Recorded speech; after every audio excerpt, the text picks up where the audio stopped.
there has been considerable tension, deep divides, and growing polarization in Bangladesh politics.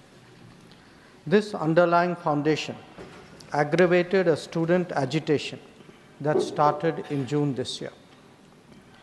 There was growing violence, including attacks on public buildings and infrastructure, as well as traffic and rail obstruction.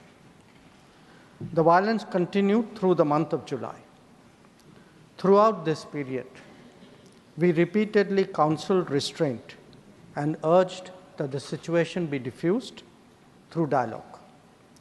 Similar urgings were made to various political forces with whom we were in touch. So, despite a Supreme Court judgment on 21 July, there was no let-up in the public agitation. Various decisions and actions taken thereafter only exacerbated the situation. The agitation at this stage coalesced around a one-point agenda, that is that the Prime Minister, Sheikh Hasina, should step down. On 4th August, events took a very serious turn. Attacks on the police, including police stations and government installations, intensified even as overall levels of violence greatly escalated. Properties of individuals associated with the regime were torched across the country. What was particularly worrying was that minorities, their businesses and temples also came under attack at multiple locations. The full extent of this is still not clear. So, on 5th August, demonstrators converged in Dhaka despite the curfew. Our understanding is that after a meeting with leaders of the security establishment, Prime Minister Sheikh Hasina apparently made the decision to resign.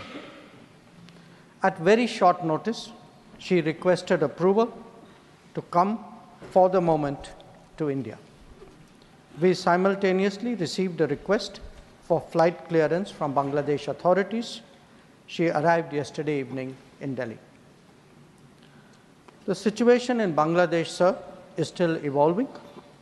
The Army Chief, General Waqar-uz-Zaman, addressed the nation on 5th August. He spoke about assuming responsibility and constituting an interim government.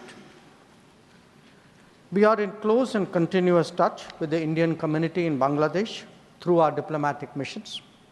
There are an estimated 19,000 Indian nationals there, of which about 9,000 are students.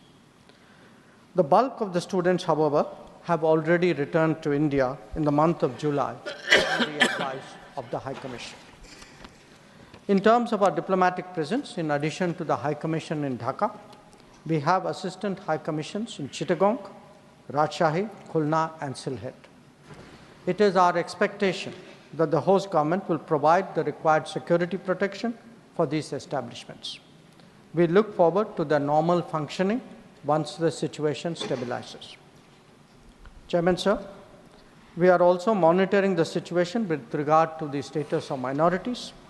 There are reports of initiatives by various groups and organizations to ensure their protection and well-being. We welcome that, but will naturally remain deeply concerned till law and order is visibly restored. Our border guarding forces have also been instructed to be exceptionally alert in view of this complex situation. In the last 24 hours, we have also been in regular touch with the authorities in Dhaka.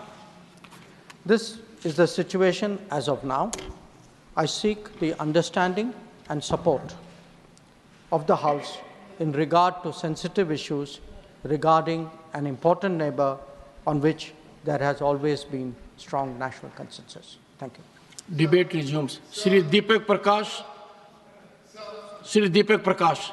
No. Shri Deepak, please.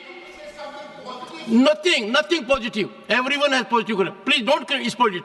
Please. Shri Deepak Prakash. Shri Deepak Prakash. Shri Anil, nothing is going on record. Shri Anil Sukhdev Rao Bonde. What is this? Please understand this. I am सभापति महोदय, सभापति महोदय, मैं आपका धन्यवाद व्यक्त करना चाहता हूं कि आज नवीनीकरण ऊर्जा के बजट में जो प्रावधान रखा गया है उसके लिए मैं माननीय अर्थमंत्री निर्मला जी सीतारामन तथा ऊर्जा मंत्री प्रहलाद जी जोशी तथा हमारे विकसित भारत के उद्गाता यशस्वी प्रधानमंत्री नरेंद्र जी मोदी, इनका अभिनंदन करता हूं और स्वागत करता हूं।